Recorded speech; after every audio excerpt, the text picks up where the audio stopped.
Hello, ladies and gentlemen, and welcome to episode 2 of TEW 2016-2013 TNA. It's kind of a confusing series, I know, but welcome back. Today we are at Xplosion. It is on Tuesday, week 2 of January. We stand just, I can't do math this quick in my head, 5 days away from Genesis? Yeah, I'm pretty sure. I'm not even going to try to count that out. I'm just going to trust that we're 5 days away from Genesis.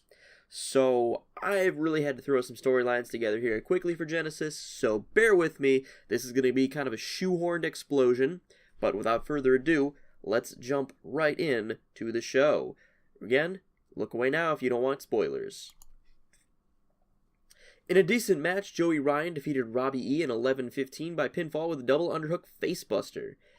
Robbie E and Robbie T have pretty good chemistry. Joey Ryan got a 70, Robbie E got a 54. This segment got a 71 C+. I'm actually really surprised by that. But, you go Joey Ryan. Joey Ryan grabs a mic and says, well, Joey Ryan wins again. Not surprised. You know, if the new mystery owner of TNA really wanted to shake things up, why not give the King of Dong style? Why not let the King of Dong style have a title match this Sunday at Genesis? Maybe TNA can finally accept the future.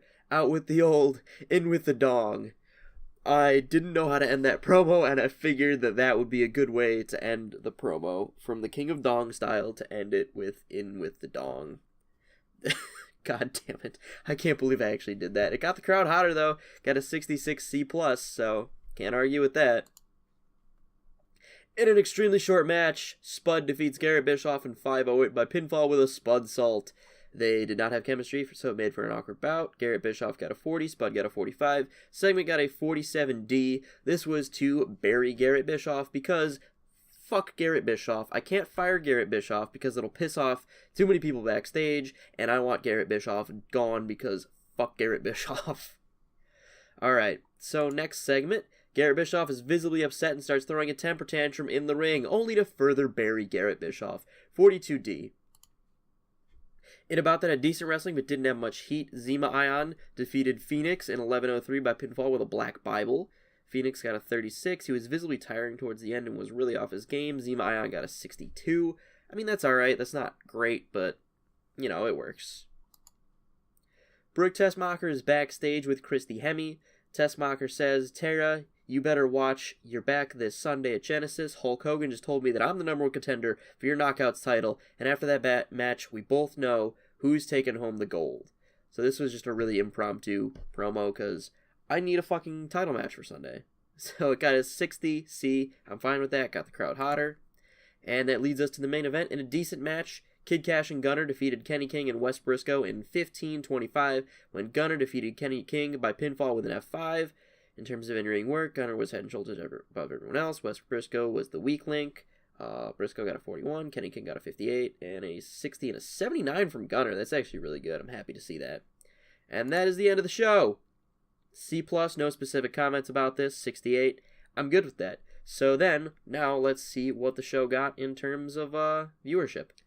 So that episode of Xplosion got a .43, that's 329,920 viewers. It was a sellout in the Impact Zone, and once again, a 68 C+. So that's a pretty good show. I'm happy with that. It's a B show, so it really doesn't matter what happens on it, in my personal opinion, but that's a pretty good B show. So I will now skip forward, and I will see you guys at Impact.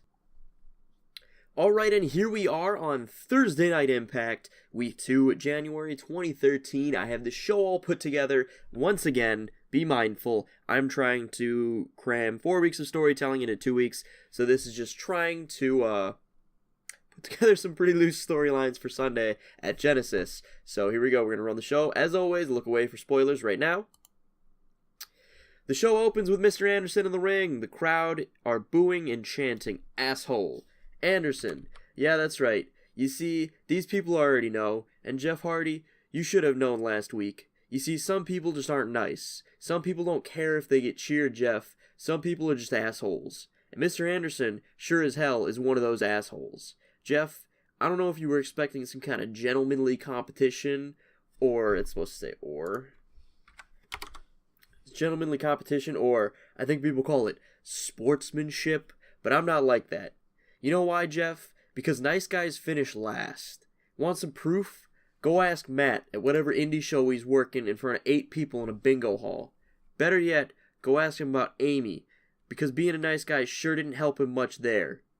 Just like how being a nice guy won't help you this Sunday, because you're about to step into the ring with a grade A certifiable asshole. Asshole. Anderson's music hits, so that getting 97 A-star. That was exactly what I was expecting out of Anderson. I fucking love Mr. Anderson. He's so good on the mic. The angle got the show off to a strong start, and it got the crowd hotter. In a decent match, Chavo Guerrero defeated Wes Briscoe in 12:59 by pinfall, illegally using the ropes for leverage. He's a Guerrero after all. Wes Briscoe's not suited to his gimmick. My product, I'll show you guys my product and all that after Genesis. Never mind, I'll just show you guys later. Chavo got a 54. That's really disappointing to me, actually. Wes Briscoe got a 42. Got a C. I forgot to read that out loud, I think. Chavo and Hernandez grab mics. Chavo says, "New management, same old shit. I'm getting real tired of Hulk Hogan's music hits." Here we go. Hogan, now wait just a second there, Chavo. Before you work yourself into a shoot, I have something to tell you. The new owner wanted me to come out here and let you know that he found some real challengers for you and Hernandez on Sunday, brother. Chavo says, "Oh, really? And who's that?" Hogan, Guess you'll just have to wait and find out. Hogan's music hits again, and he leaves. Angle got the crowd hotter. Hulk Hogan came out of this looking excellent. It was a B-76.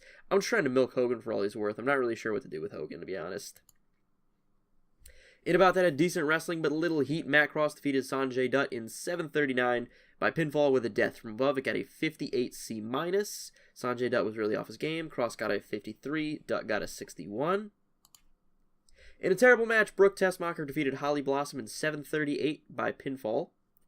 Holly Blossom got an 18. Brooke Tessmacher got a 40 at least. She'll make at least somewhat of a challenger. Match cooled the crowd a little bit. It got a 35 E+. Christy Hemme is backstage with the mic. She's running after Tara. Is it Tara or Tara? I'm going to say Tara. Hemme says, "Tara, how do you feel about Brooke Tessmacher being the new #1 contender for your title this Sunday? And how do you feel about her comments on last night's Xplosion?" Tara just laughs and keeps walking. Tara and Jesse are an awkward pairing. Fuck. See, I don't know who has a manager or not. I gotta go look through that again. It got a C-55. I'm fine with that. In about that, in subpar wrestling and non-existent crowd heat, Jack Evans defeated Pentagon Jr. in 10:23 by pinfall with an ode to Blitzkrieg. He debuted his show stealer gimmick. Pentagon Jr. got a 31. Jack Evans got a 61. It got a 56 C-. I'm fine with that. In an extremely short match, Abyss defeated Garrett Bischoff in 3:29 by pinfall with a black hole slam, further burying Garrett Bischoff. Fuck you, Garrett Bischoff. I don't know why I have this hatred for Garrett Bischoff, but the match got a 56 C-. Abyss got a 78. Garrett Bischoff got a 50. Perfectly good with that. Abyss is back in the Impact Zone after a lengthy absence. Abyss says, "It's been quite some time since I've been to this place. At first I was lost, but now I am found. Thanks to you, my master."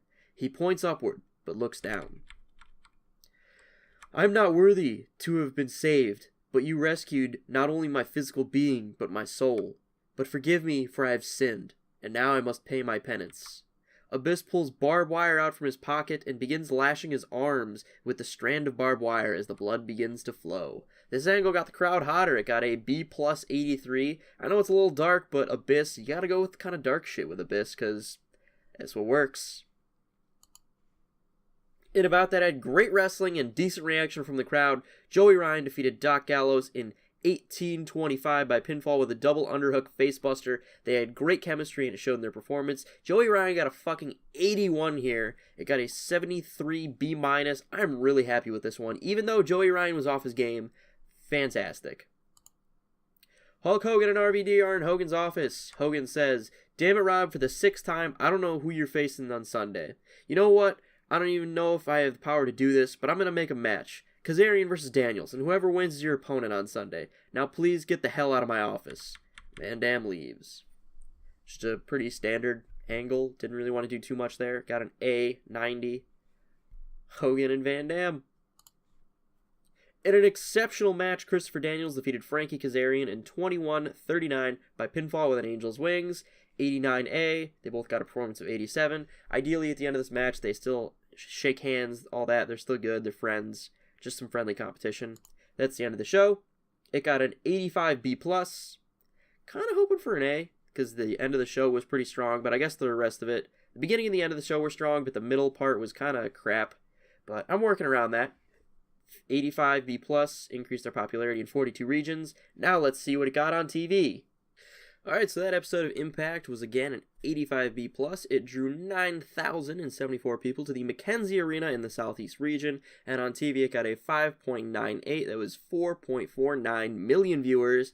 Thank you guys for watching Impact, and actually I will see you guys at Genesis. This is not the end of the episode. I will see you guys at Genesis for the fully booked show. Hello ladies and gentlemen, and welcome to Genesis. It has not been any time for you guys, but it's been quite a little bit for me. This took a while to book because I wanted to do more with this show, but really couldn't because I hadn't set up any other stories, so I just settled for some pre-show matches, one continuing story, and that's it. So this is going to be a pretty bare bones pay-per-view. I'm sorry for that, but it's kind of what's got to happen because, yeah, I didn't really have a lot of time to set this one up. I promise the rest of my pay-per-views will be better, have more matches, and have better storytelling. But without further ado, let's get into the show, and I'm going to give you guys the spoiler warning right now. I'm about to click the yes button, so look away if you don't want spoilers.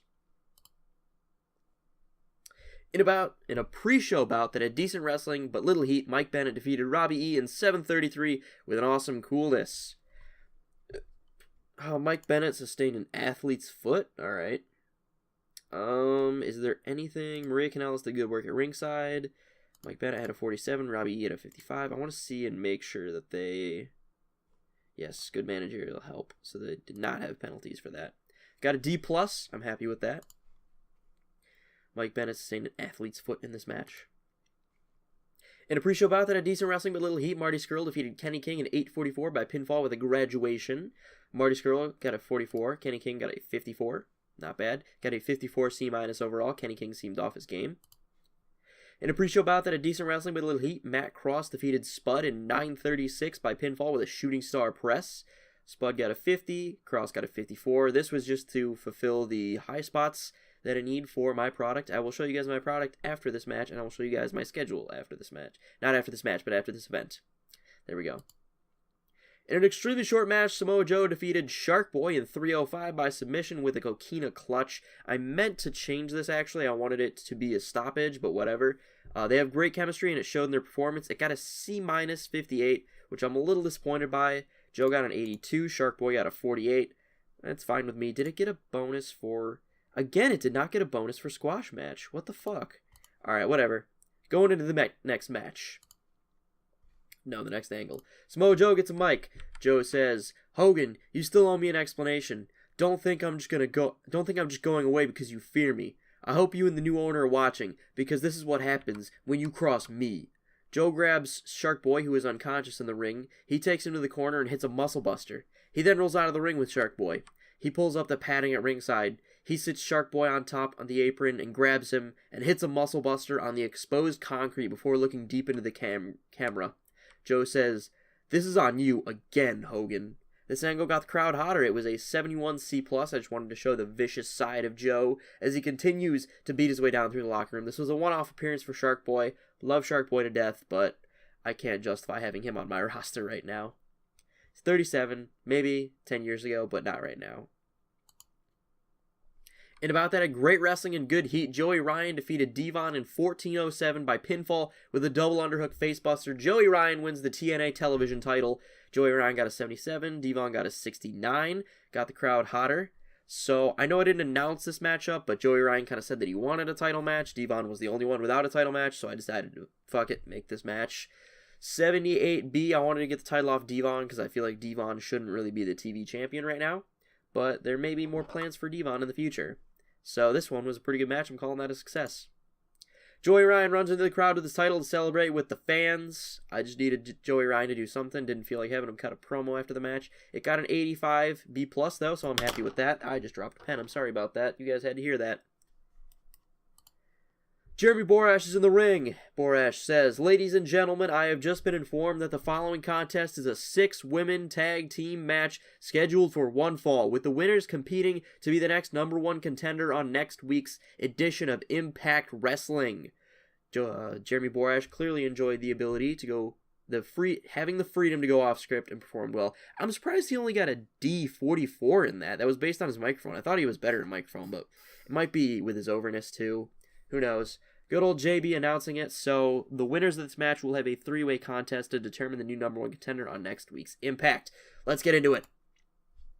In a decent match, Madison Rayne, Velvet Sky, and Winter defeated Gail, Kim, ODB, and Sarita, when Winter defeated ODB by pinfall with a side slam backbreaker. So this was the re-debut or coming back of Winter.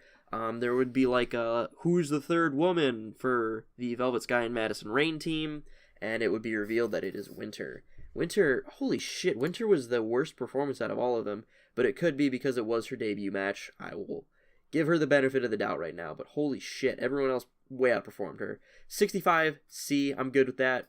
It's a decent women's match. That's actually a really good women's match for me, so yeah. Ah, fuck, I didn't put them on screen. Alright, but Chavo and Hernandez storm into Hogan's office. Chavo says, "Damn it, Hogan, we want answers. Who the hell are we facing tonight? What's this new team the boss brought in?" And Hogan says, "Who said anything about a new team coming in? Because it's more like 3 teams, brother. You and Supermax have a 4-way tag team title match tonight with 3 of the best tag teams in wrestling today. So instead of standing around here, you should probably get ready." Hernandez says, "Cut the shit, Hogan. Who is going to be out there?" Hogan says, "Oh boy, you two aren't ready. You're facing Paul London and Brian Kendrick, the American Wolves, Eddie Edwards and Davey Richards, and last but not least, the Young Bucks, Nick and Matt Jackson." Chavo and Hernandez are furious as they leave, so that sets up a 4-way tag team title match tonight that got a 79B. I wish I would have set them to on screen, but that should be pretty exciting to see. In an extremely short match, Tara defeated Brooke Tessmacher in 4:35 by pinfall with a Widow's Peak. Tara makes defense #1 of her TNA Knockouts title. So, yeah, I was building to this. It was kind of going to be a squash match either way, where Tara just completely destroys Brooke Tessmacher. Tara got a 68. Wow, that's fucking really good. They have good chemistry. Brooke Tessmacher got a 35, 55C-. I'm happy with that as the first women's title match I have on here. In a bout that had superb wrestling and a decent reaction from the crowd, London and Kendrick defeat Chavo and Hernandez, the American Wolves, and the Young Bucks in 23:53 when Brian Kendrick defeated Chavo Guerrero by pinfall. London and Kendrick win the TNA World Tag Team titles. Yes, yes, yes. Paul London and Brian Kendrick have excellent chemistry. Chavo, Guerrero, and Hernandez have excellent chemistry. Nick and Matt Jackson have excellent chemistry. Surprisingly, the Wolves don't. Brian Kendrick got an 87, Paul London got a 74, 68 for Hernandez, 65 for Chavo, 83 and 80 for Edwards and Richard, respectively, 80 for Matt Jackson, and 78 for Nick Jackson. This tag team division, when I came in, I didn't really like it. There was a lot of teams that just kind of seemed thrown together, but now this tag team division is going to be fucking lit. Trust me, it will be. That got a 76B-. I wish I would have picked a different picture for these two, but whatever. Next segment. London and Kendrick grab their newly won tag titles and run to opposite corners. They stand atop the corners, backflip off, shake hands, and stare into the hard camera as the crowd cheers. So if you've ever seen their entrance, this is kind of what they do in their entrance. They go to the opposite corners, they do their thing, they point out to the crowd, they backflip off, and they grab hands and look at the camera. But this time they're holding their title belts, and the crowd is cheering for them. They got a 62C. I was hoping it would get a little better, but I'm okay with that. In a bout that had superb wrestling and great heat, Rob Van Dam defeated Christopher Daniels in 21:02 by pinfall with a 5-star frog splash. Rob Van Dam makes defense #1 of his TNA X Division title. Rob Van Dam was really off his game. They have pretty good chemistry and lifted the match. Daniels got an 85, Van Dam got a 79. That explains why I only got an 82B. I was hoping for a little bit better, but that's pretty good for the first X Division title match of my booking in TNA 2013. RVD extends a hand to Daniels to help him up. The two shake hands, and Daniels leaves RVD alone in the ring to bask in the glory of the cheers from the fans. Got an 84B+. Now here we go. It's main event time, folks. In an exceptional match, Mr. Anderson defeated Jeff Hardy in 28-23 by pinfall after using a foreign object. Mr. Anderson wins the TNA World Heavyweight title. They have good chemistry and it showed their performance. Match suffered because there was not enough selling shown. Definite lack of psychology on display, and it tended to drift a little bit. 95 for Anderson, 93 for Hardy, and an 89A rating. I'm happy with that. Mr. Anderson cheats to win the title because he's an asshole. And now we go on to the last segment of the night. Mr. Anderson takes the title from the referee and runs to each corner of the ring, holds the belt up high. He grabs a mic. Anderson says, "Drop it, boys." A banner drops with a picture of Anderson holding the title belt with the word asshole written under it. Anderson poses in front of it, and Genesis ends. Mr. Anderson worked the crowd well, using the freedom to improvise to his advantage. It got a 100 A-star rating. Very happy with that. Mr. Anderson is your new TNA World Heavyweight title. So that's going to end the show. It got an 85B+. I'm happy with that. Increased our popularity in 40 regions. Apparently I used Paul London too much on this show. He's a lower mid-carder, so I guess. So just to recap, Joey Ryan wins the TV title. Tara retains the Knockouts title. London and Kendrick win the tag titles. Rob Van Dam retains the X Division title. And Mr. Anderson wins the TNA World Heavyweight title. And I will see you guys. Actually, I guess I can make the speech for you guys. Show you guys. So, Jeff Hardy is going to be pointed out as a good example for being okay with dropping his title. Christopher Daniels complimented on a good performance. And last but not least, we're going to say Tara, and we're going to praise her for a great performance, because that's honestly the best women's performance I've ever had playing TEW. Maybe it's just this mod, but yeah. We're going to make that speech. Hardy seemed pleased, Daniels seemed pleased, Tara seemed pleased, and I will see you guys with the information on the show.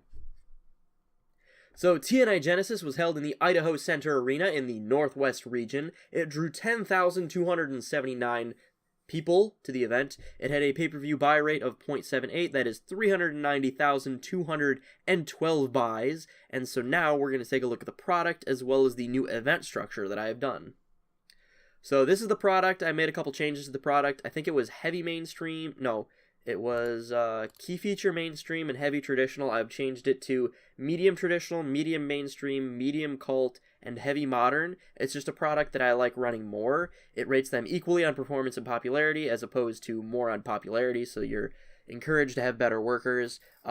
Gimmicks don't have an impact in this one, which I kind of like because the gimmick feature to me doesn't really matter as much when you're booking on YouTube and people can give you actual responses on gimmicks and stuff. I don't really have that many gimmicks right now, aside from Mr. Anderson being an asshole, but it requires me to have at least one match aimed at high spots, car crash, or steal the show. Now we take a look at the schedule. We have Xplosion on Tuesdays, Impact on Thursdays, and this is the new event schedule. I moved a few things around and created a new pay-per-view, so let me know what you guys think. We have TNA Genesis in January, followed by Against All Odds, Lockdown, that being one of our big four pay-per-views in March. I like to spread the big four pay-per-views around because we have 3 highly regarded and 1 historic pay-per-view. So there's Lockdown. After that, we have One Night Only Japan, Sacrifice, Slammiversary, No Surrender, Hard Justice, Destination X, Victory Road, Turning Point, and Bound for Glory, with Final Resolution being dormant because I wanted Bound for Glory to be in December. So let me know what you guys think of the product, the new event structure, as well as today's episode. We got through an episode of Xplosion, Impact, as well as Genesis, and I promise you guys booking will get better now that I have more than 2 weeks to book. So I want to thank you guys for watching, and I will see you guys in the next episode.